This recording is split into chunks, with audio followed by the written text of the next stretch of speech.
مارد صاحب بحث له تاسو څخه پیلوم. افغان حکومت د ښه نیت په توګه پاکستاني بندیان خوشي کوي ولې د پاکستان پوځي رژیم افغان ملکي وګړي په نښه کوي. دا کوم ځای د ډیپلوماسۍ ده؟ ګوره په ټول تاریخ کې افغانستان او افغانانو حتی د افغانستان دولتونو له ګاونډیو سره د سیمې هېوادونو سره د نړۍ سره همیشه ښه اړیکې اوږدې دي، ښه کړنې ترسره کړي دي. هېڅ وخت په یو هېواد باندې حمله نه ده کړې. که کوم وخت کې حمله هم سوې ده د دوی د حسن نیت په وجه باندې په دعوت باندې سوې ده چې ستونزې ورته حل کړې ده، یعنې بل نه ورکړل سوې ده. مګر هم افغانانو همیشه ښه اړیکې اوږدې دي. برعکس متاسفانه د موږ ګاونډیانو تاجکستان او ایران او خصوصا بلاخص پاکستان همیشه د افغانستان په کورنۍ چاره کې مداخله کړې. دلته بې ثباتي او ضعیف حکومتونه غوښتي دي، همیشه یې دلته خپل لاسپوڅي تیار کړي را روان کړي وو.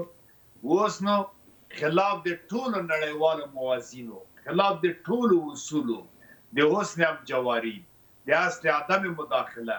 احترام متقابل، همداسې نقص د حاکمیت ملي، ځمکنۍ بشپړتیا، استقلالیت او خپلواکي، همداسې خلاف د جرایم جنگي د کنوانسیون د 1940 کال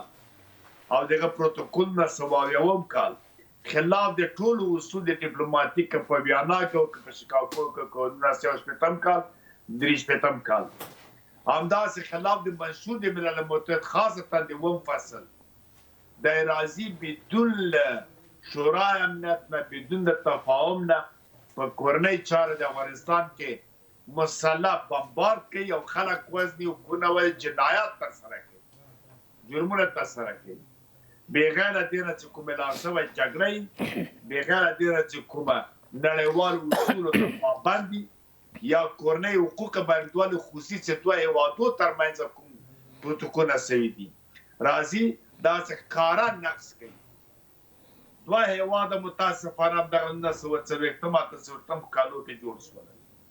یې په نوم د اسرائیل، یې په نوم د پاکستان. هلته یهودان راټول شول،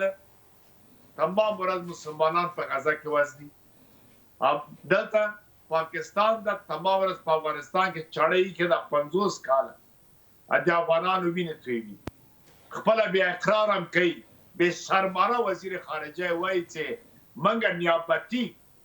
کرایه ورکړې وه خپل پوځ د امریکا لپاره چې روس سره په افغانستان کې وجنګي، او خپله په همدا خوجا آصف بې شرمانه وایي چې موږ 3 لسیز یا 10 کاله تورستان د غرب لپاره وزر اوس د پکمانه یو. د هر تورزم نوم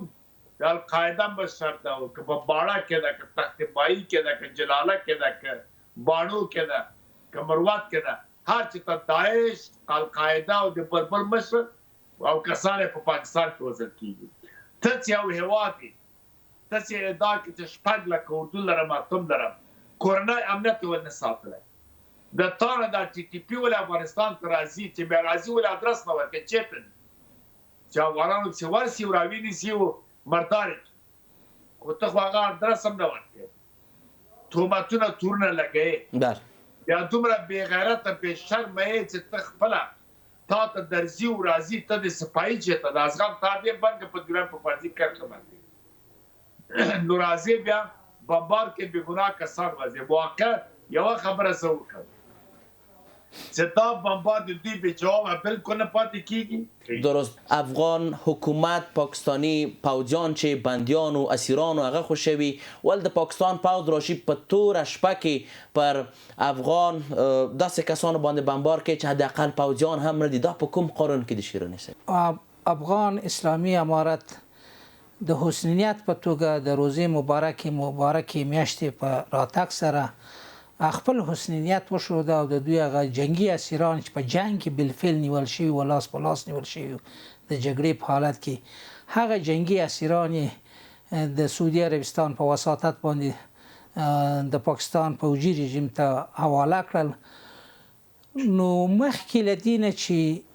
پاکستان یو ځل بیا داسې بې شرمانه عمل وکړي او داسې ګستاخانه عمل وکړي چې هغه په هیڅ قوانینو کې لکه مارج صاحب ورته اشاره وکړه ټول قوانین یې تشریح کړل په هیڅ قوانینو کې نه د ګاونډیتوب په قوانینو کې نه د اسلامیت په قوانینو کې نه د ملګرو ملتونو په قوانینو کې په ټولو قوانینو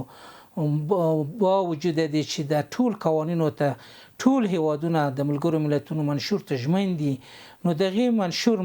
خلاف داسې کړنې همیشه ترسره کوي چې دا یو ځل نه اول ځل به وي نه به وروستی ځل وي ځکه چې پاکستان همیشه کله چې د خپلو ناکامیو د خپلو ستونزو د خپلو مشکلاتو او په داخل کې چې دوی با وجود دي چې تقریبا تر 10 لکه پورې اردو پولیس لري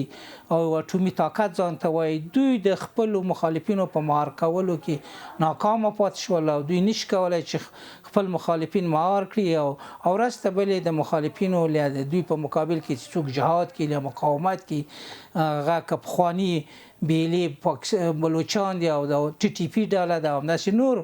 ازادي بخښونکي خلک ډلې دي هغه د پاکستان د اوسني پوځي رژیم په خلاف باندې جګړه ته دوام ورکړی او جګړه ورسته بلې وسې کېږي او جګړه پر مخ ځي